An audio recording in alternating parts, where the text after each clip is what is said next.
Alô, meu caro ouvinte, meu caro irmão. Quero agradecer a Deus e agradecer a todos vocês por vossa audiência. Eu fiquei muito intrigado porque para receber de Deus é necessário nós darmos. Pensei na lei da semeadura. O que plantarmos, isso nós colheremos. Mas há uma lei maior acima disso. E nós temos buscado a face do Senhor e recebido algumas informações, revelações, porque nós temos o privilégio de receber de Deus revelações. Deus revela os seus segredos aos que o temem. É assim que diz Salmos 25. Pois bem, eu falo de revelação porque os anjos não receberam isso. Mas nós que somos homens, recebemos. Por que você diz assim, pastor? Porque Satanás é um anjo, um querubim ungido que caiu,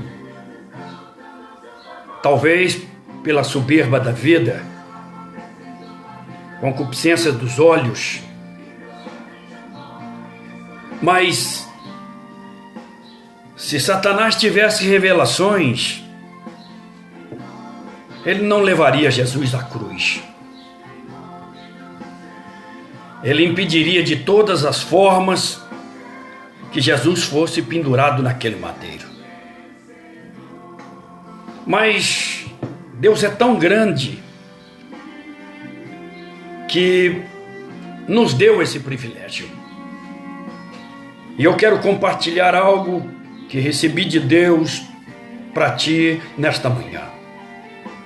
Provérbios capítulo 11, versículo 25 diz: o generoso prosperará. Quem dá alívio aos outros, alívio receberá. Pois bem, eu noto pela Bíblia que as pessoas que mais receberam na terra foi as que mais pensaram no céu. Quando nós falamos de generosidade, é aquele que se dispõe a sacrificar os seus próprios interesses em benefício de outrem. Meu amado, a vida com Deus é sempre de crédito e nunca de débito. Deus jamais deixará você dar mais do que Ele. O que precisamos ter, na verdade, é um coração generoso. A igreja precisa de almas generosas. E descobri que para Deus nos dar uma vida com abundância na parte material, não basta as orações, os jejuns, consagrações, isso é bom, mas a ação generosa é que é o caminho da nossa prosperidade. O caminho de você receber tudo de Deus é quando você passa a doar de si mesmo. Deus multiplica quando nós repartimos. Isso contradiz a matemática. Eu fiquei pensando, por que eu tenho que repartir alguma coisa com alguém? Por que nós não deixamos cada um cuidar da sua vida? Por que não podemos dizer azar o dele Ele às vezes está assim porque mereceu ou porque merece. Os judeus naquela época já pensavam assim: se você ver um cego, chute-o.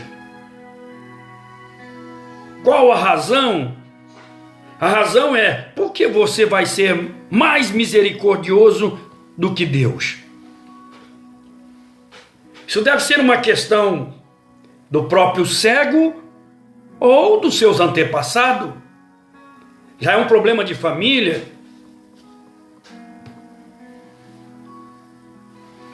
Por que eu não posso deixar um homem caído à beira do caminho? É isso que me faz indagar o Senhor. E eu louvo a Deus porque quanto mais as pessoas ousam em fazer algo diferenciado daquelas que nunca fizeram. Quando eu olho pela Bíblia, eu vejo alguns subindo na árvore. Outros acreditavam no poder de poder andar sobre as águas. Outros já entravam debaixo da mesa para poder abraçar os pés de Jesus. Faziam coisas inusitadas, audaciosas, ousadas. E são essas pessoas que receberam o maior crédito aqui na terra. Pessoas que entraram pelo telhado, que para a psicologia eram uns desequilibrados, uns loucos, doidos.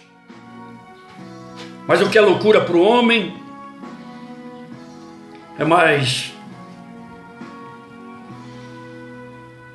que adquirir sabedoria de Deus. Quando eu aceitei Jesus, as igrejas tentam ser metódicas, conservadoras.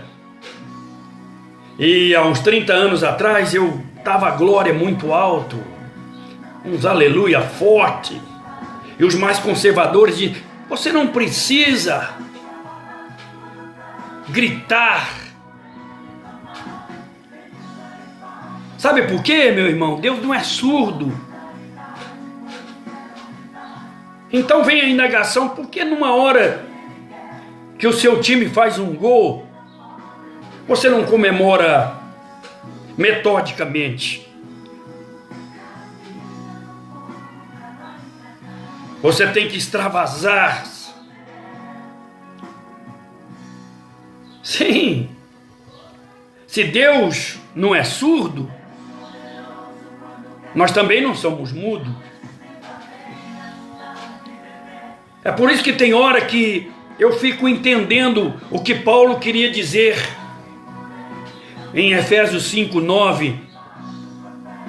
Queridos, não embriagueis com vinho,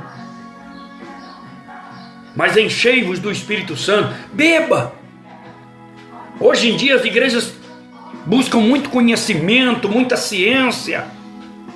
Ficam indagando o porquê Deus agiu dessa forma. E na verdade, nós temos que ter a essência. Beber mais da água. Na verdade, tomar um porre. Quando a gente vê num bar 2 bêbados, pessoas que nunca se viram, não se conhecem, mas tomam 1, 2, 3, já começam a se abraçar, ficam amigos, e dá até aquela briga no final para ver quem paga. Não, eu vou pagar porque você é meu amigo. Não, deixa eu pagar. O bêbado fica corajoso. E muitas vezes nós ficamos com muita sapiência, controlando os nossos sentimentos, as nossas emoções, as nossas vontades. Sendo que, na verdade, a intenção de Deus é nos usar. Sabe, meu amado, quando a gente fica muito metódico, quando a gente fica muito, você sabe, né? Muito mecânico, nós nos tornamos umas pessoas chatas. E é bom ter sede de Deus. buscar renovação, buscar revelação. Ah, meu Deus, como é bom ver Deus face a face, poder abraçá-lo, agradecer. Já pensou lá no céu? Eu fico pensando às vezes, quando fala de um rio puro, já dá vontade de mergulhar naquelas águas. Como eu gosto muito de água, dá vontade de nadar num rio cristalino, no céu voar. Às vezes a gente sonha voando. É o desejo. Conhecer Abraão, Isaac, Jacó. Como diz aquele hino, né? Lá verei. Paulo. Aleluia. Poder fazer algumas perguntas. Falar, Noé, como você ouviu uma vez só Deus? E às vezes não precisou falar com um profeta para ver se era confirmação de Deus mesmo. Você ouviu uma vez só Deus e começa a construir uma arca que vai demorar 120 anos. Como é que você pode fazer uma obra 120 anos com apenas uma palavra de Deus, uma vez só? Que fé é essa, Noé? Que loucura é essa? Perguntar para Davi como você conseguiu granjear de Deus segundo o coração dele. Isso é doidice. Perguntar para Abraão, 100 anos, Abraão, e você ter um filho, que experiência é essa?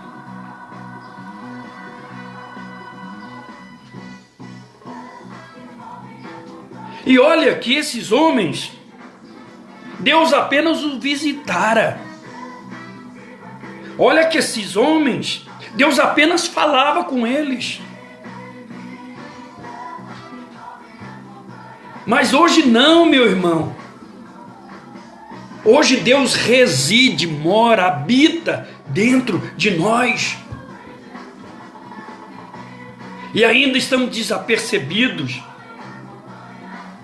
Nós não conseguimos entender o privilégio que nós temos desse Deus. Deus está conosco, Deus fala conosco, Deus revela a nós, Deus opera em nós.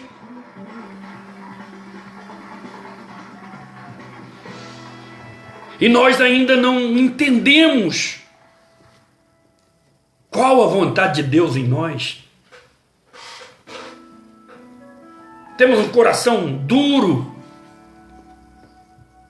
avarento, buscamos só o nosso bem-estar,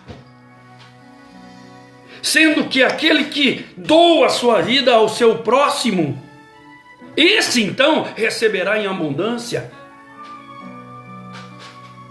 Você lembra lá do propósito de Eliezer, eu acho, o Damasceno, quando Abraão manda ele buscar uma esposa para o seu filho Isaque? E o propósito de Eliezer era, quando ele viu a mulher pela primeira vez, e o propósito dele foi, se eu pedir água para ela e ela me der, então essa será a esposa de Isaque. E nobre, Isaque não era qualquer um, era o mais rico da terra, era filho de Abraão. E lá vai Rebeca, sem nunca o ter visto. Quando Eliezer pede água, ela faz com a maior alegria, oh meu Senhor. E ela estava dando água ao gado, ao seu gado, ao gado do seu pai, não sei.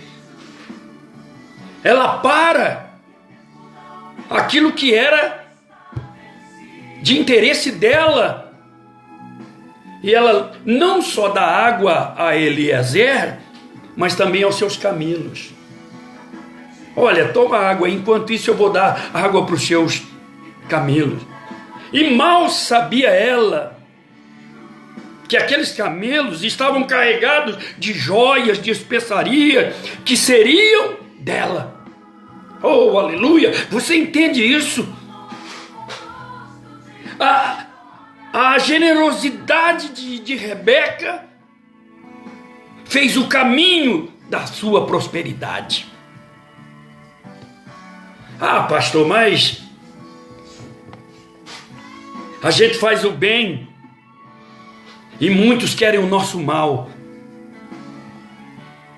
Nós ofertamos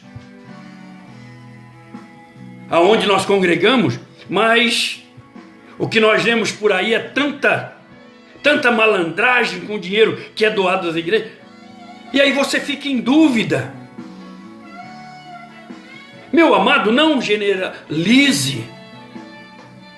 Eu sei que tem muitas picaretagens e muitos daqueles que se dizem cristão, há muitos malandros, picaretas, amantes de si mesmo, mas também há aqueles que são sinceros. Às vezes há necessidade desses falsos para que o verdadeiro seja revelado. Quantas igrejas estão fazendo investimentos que são prioridades para a evangelização nesse mundo, fazendo obras com sinceridade. A Bíblia enfatiza em Mateus 25, 21, que quem é fiel no mínimo, também será fiel no muito. Quando abrimos a mão para socorrer o aflito, a Bíblia enfatiza que Deus abre as janelas do céu, e a economia de Deus é: quanto mais você dá, mais você recebe. Quanto mais você retém, mais você perde. Mateus 25, 29. Nós temos que pensar nisso. Pensar nas coisas que são de cima. Por que, pastor, eu preciso pensar nos outros, se cada um tem a sua vida? Porque Provérbios, o sábio Salomão diz, 11, 25, a alma generosa prosperará. Mas, pastor, eu quero ter bens. Você quer? Então tudo é como uma semente. Só se multiplicará quando você semear. Então não é a tua oração, não é o teu jejum, não é o conhecimento bíblico, mas o que você pode, o coração, quando pede para fazer alguma coisa para alguém, faça, semeie, porque quando você dá, você empresta a Deus, e Deus não vai dar prejuízo a ninguém. A Bíblia enfatiza que Ele ainda, além de abençoar, é 100 vezes mais. Você tem que crer nisto. São palavras de Jesus Cristo, o Filho de Deus, o dono do ouro e da prata. Como você quer receber se você não dá nada? Se você não se doa? E ainda às vezes culpa. Não, isso é questão dele, é questão dos seus antepassados. O que seríamos de nós se Deus não tivesse um coração misericordioso? A Bíblia enfatiza que a misericórdia triunfará no final. Quando alguém lhe pedir, faça o bem, dê. Normalmente nós fazemos para quem nós amamos. Buscamos um relato da vida inteira do camarada. Não. Quando o teu coração grita, faça-o. Há um Deus que habita e que ainda, além de falar, vive em você. Sabe quando Deus disse tem bom ânimo? Ânimo, aleluia, no hebraico significa Deus dentro de você.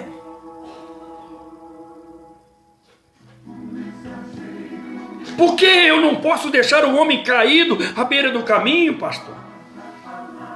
Por que eu não posso passar de largo? Porque se abandonarmos os fracos, a vida é de muitas fases, a vida é de muitas voltas, a vida é um sobe e desce. E o dia que chegar a nossa fraqueza, lei da semeadura, é melhor dar do que receber.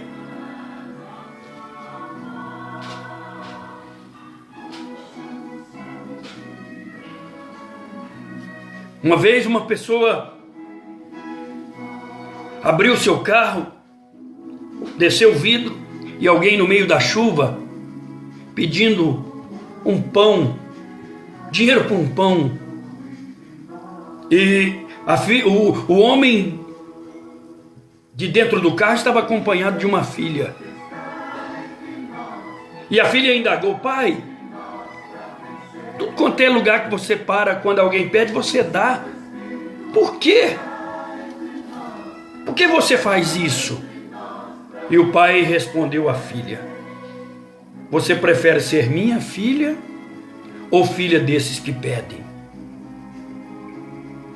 A menina pensou. Nós precisamos pensar, meus amados. Precisamos pensar, refletir, meditar. É isso que Deus pede a nós. Pare, pense. Porquês da vida são respondidas quando nós buscamos quem pode nos responder. Se você não faz a um irmão que vê, mesmo até o teu inimigo, como você vai amar a Deus que você não vê? Portanto, quer ficar rico? Doe. Aleluia.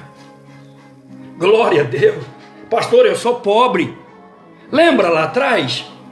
A oferta de Deus era um boi, uma ovelha ou um pombo. Significa que os reis davam os bois, pois eram ricos. Os de classe média davam ovelhas, mas os pobres também davam os seus pombos. E da mesma forma eram recebidos no céu.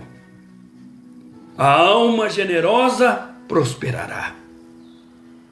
Quem dá ao pobre, empresta a Deus. E Deus nunca dá calote a ninguém. Fiel, no pouco e no muito o Senhor te colocará. Que Deus os abençoe e que a graça e o poder do Espírito Santo te revele ainda mais em seu coração. Fique com Deus e até a próxima.